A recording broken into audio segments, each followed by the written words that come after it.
So I had a couple more things to say. This morning I put up that tape to block off my seats at 6 o'clock, and at 3:15 I was told to take it down by Marty, indirectly through the dispatch on a text. So I took it down at 3:40 when I got back to the depot, like you said. There's a few things that are really bothering me about this situation. Over the years, I kind of thought that the union leadership might be exaggerating a little bit when they talked about how, the management didn't care about us, and I've never been a huge union person, and this situation is kind of making it sink in that maybe they really don't care about us too much.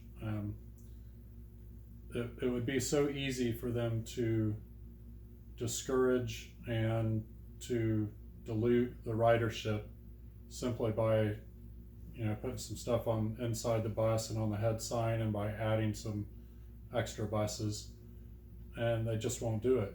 And so that just leads me to believe that they really don't care about us, our families, or for that matter the passengers.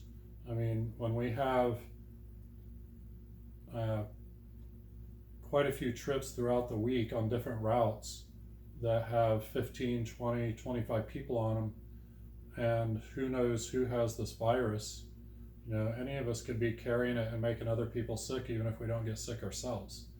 And so this is a pretty big issue, and it's kind of gotten under my skin a little bit. So I just wanted to say that, and whoever might have thought that when I said Marty made me take it down, I meant take the tape down off the bus, not the prior video. So, and then the other thing I wanted to talk about was I posted a note online that I had given to Marty and John on Monday with some suggestions and thoughts, and I was also speaking to other drivers about coming back to work if they were given the chance and if they're healthy. And it seems that I might have given the impression that I was trying to undermine the union or go around the union and just negotiate or bargain or whatever with the management. Nothing could be farther from the truth. This is really bothering me, and I've always been outspoken when I have an issue on my mind, and I've never needed to go through anyone else to talk to management before. So to the union leadership,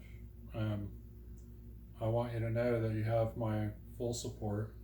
I spoke to Derek today and had a nice conversation with him, and assured him that I have confidence in his leadership and that I support him. And again, this whole issue with management refusing to take our health into consideration, basically, is what it boils down to. When they're unwilling to do what so many other transit companies around the country have done, it really just frustrates me and irritates me, and more than that, really. Also, if anybody knows what Indianapolis is doing as far as possibly reducing their ridership by discouraging riding,